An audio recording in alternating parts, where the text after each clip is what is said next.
Friend कैसे हो सभी लोग। आज के इस वीडियो में हम संयोजकता निकालना सीखेंगे। संयोजकता निकालना आप लोगों के लिए बहुत ज़्यादा इंपॉर्टेंट है, क्योंकि आप किसी भी क्लास में पढ़ते हो, चाहे 9th 10th 11th 12th चारों क्लास में आप कॉम्पिटिटिव एग्जाम की तैयारी भी करते हैं। जब तक आपको संयोजकता नहीं मालूम है तब तक आप उसका इलेक्ट्रॉनिक विन्यास और केमिस्ट्री से रिलेटेड बहुत सारी चीज़ें आप नहीं कर सकते हैं। इसीलिए आप लोगों को संयोजकता निकालना बहुत ही ज़्यादा जरूरी है।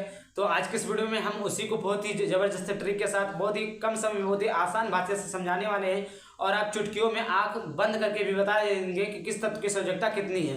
तो देखिए, हमने यहाँ पर तत्व को लिखा हाइड्रोजन से लेकर कैल्शियम तक, यानी 20 तत्व को हमने लिखा है। इसका संयोजकता हम निकालेंगे। कैसे निकालेंगे? बाह्यतम कोश के इलेक्ट्रॉनों की संख्या से हम उसकी संयोजकता निकालेंगे। ठीक, तो देखिए यहाँ पर हमने लिखा है, ठीक है, 2 8 8 2 की सहायता से ही हम इलेक्ट्रॉनिक विन्यास की सहायता से हम उसकी संयोजकता निकालेंगे। बाह्यतम कोश में इलेक्ट्रॉनों की संख्या 4 से अधिक। 4 से अधिक का मतलब क्या हो गया? 4 से अधिक का मतलब हो गया कि 5 हो, 6 हो, 7 हो या 8 हो, इतने चारों में से हो। ये नहीं कि 4 से ही हो। बाह्यतम कोश में इलेक्ट्रॉनों की संख्या 4 से अधिक हो, 4 नहीं 5 6 7 8 हो, यानी 5 हो, 6 हो, 7 8 हो, तो 8 से घटाएंगे। जैसे अगर किसी भी एलिमेंट के बाह्यतम कोश में अगर 5 इलेक्ट्रॉन है, 6 इलेक्ट्रॉन है, 7 इलेक्ट्रॉन है, 8 इलेक्ट्रॉन है, तो उसमें 8 में से हम घटाएंगे। 8 में से क्या करेंगे? इसको हम माइनस करेंगे। ठीक, अभी देखिए हम आपको समझाते हैं। तो यहाँ पर देखिए, सबसे पहले हाइड्रोजन है। हाइड्रोजन का जो इलेक्ट्रॉनिक विन्यास ट्रिक की सहायता से क्या होता है? 1। तो इसका संयोजकता कितना हो गया? 1। इसकी संयोजकता कितनी हुई? यहाँ पर लिख देते हैं संयोजकता, यहाँ पर लिख देते हैं इलेक्ट्रॉनिक विन्यास। ये मैजिक नंबर है 2882, और आप बहु के नियम से भी आप निकाल सकते हैं। उसके बाद में हीलियम। हीलियम का जो इलेक्ट्रॉनिक विन्यास होता है वो कितना होता है? 2। तो इसकी संयोजकता कितनी हो गई? 2। अब उसके बाद में लिथियम। लिथियम का इलेक्ट्रॉनिक विन्यास क्या होता है? 2, 1।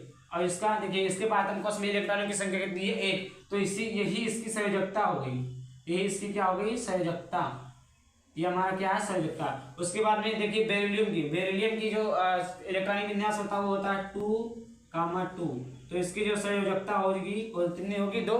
उसके बाद में बोरान। बोरान की जो संयोजकता होती है वो 2, 3 होती है। अब इसकी संयोजकता कितनी होगी? 3 होगी।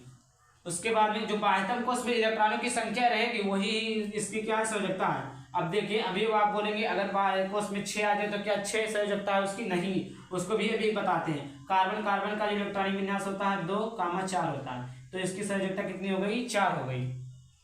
ठीक, इसकी संयोजकता 4 होगी। उसके बाद में कार्बन के बाद में नाइट्रोजन। नाइट्रोजन का जो इलेक्ट्रॉनिक विन्यास होता है 2, 5। तो इसकी संयोजकता कितनी होगी? 5 होगी? नहीं, गलत हो जाएगा। जब भी अभिन्न क्या होता है? जब बाह्यतम कोश में इलेक्ट्रॉनों की संख्या कितनी है? 4 से अधिक हो। कितना हो? 5 हो। तो 4 से अधिक है तो 8 में से माइनस करेंगे 5, तो कितना हो जाएगा? 3, यानी 8 है माइनस इसका इलेक्ट्रॉनिक विन्यास हमने लिखा है, तो ये हो जाएगा 8 - 5 = 3। इसका जो संयोजकता है कितना हो गया? 3। ऑक्सीजन का इलेक्ट्रॉनिक विन्यास होता है 2, 6। तो इसका भी हम लिखेंगे, बाह्यतम कोश में इलेक्ट्रॉनों की संख्या 6 है, तो 8 में से 6 घटाएंगे तो इसका इलेक्ट्रॉन संयोजकता कितना हो गया? 2। उसके बाद में है फ्लोरीन। फ्लोरीन का इलेक्ट्रॉनिक विन्यास 2, 7 होता है। बाह्यतम कोश में इलेक्ट्रॉनों की संख्या 7, तो 8 में से 7 को घटाएंगे 1। उसके बाद में फ्लोरीन नियान का इलेक्ट्रॉनिक विन्यास होता है 2, 8। अब इसका जो इलेक्ट्रॉनिक विन्यास होता है वो होता है 0। सॉरी, इलेक्ट्रॉनिक विन्यास 0 नहीं, 2, 8 होता है, संयोजकता 0 होता है। सोडियम का इलेक्ट्रॉनिक विन्यास 2, 8, 1। तो देखिए अब क्या है कि इसकी जो बाह्यतम कोश में इलेक्ट्रॉनों की संख्या क्या है? 1 है। 1 रहे, 2 रहे, 3 रहे, 4 रहे, तो उसका संयोजकता ही वही हो जाएगा। अगर 4 से अधिक रहेगा तो 8 से घटाएंगे। सोडियम के बाद में क्या था? मैग्नीशियम। मैग्नीशियम का परमाणु क्रमांक 12 होता है, इलेक्ट्रॉनिक विन्यास 2, 8, 2 होता है, तो इसकी संयोजकता 2। एल्युमिनियम का 2, 8, 3, इसका संयोजकता 3। सिलिकॉन का 2, 8, 4, इसकी संयोजकता कितनी होती है? 4। उसके बाद में फास्फोरस का होता है 2, 8, 5। अभी 5 हो गया। तो यहाँ पर देखिए हमने क्या कहा था कि अगर बाह्यतम कोश में इलेक्ट्रॉनों की संख्या 5 हो तो 8 में से हम 5 घटा देते हैं, तो 8 में से 5 को घटाएंगे कितना हो जाएगा? 3। इसकी संयोजकता 3। सल्फर का होता है 16, तो 2, 8, 6, ये हो जाएगा 8-6, इसका जो संयोजकता होगा 2 होगा।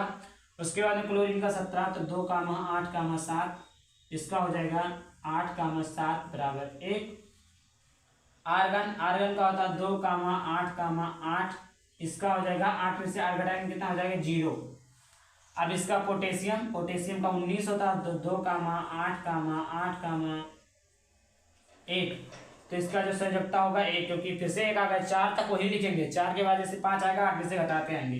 कैल्शियम का होता है 20, 2, 8, 8, 2, इसका जो संयोजकता हो जाएगा वो हो जाएगा 2। तो संयोजकता इधर लिखा है और फिर ये संयोजकता इधर लिखा है, ये इलेक्ट्रॉनिक विन्यास है और ये भी इलेक्ट्रॉनिक विन्यास है। तो आज की इस वीडियो के लिए बस इतना ही। चलिए मिलते हैं किसी वीडियो के साथ, बाय बाय, थैंक यू, जय हिंद, जय भारत।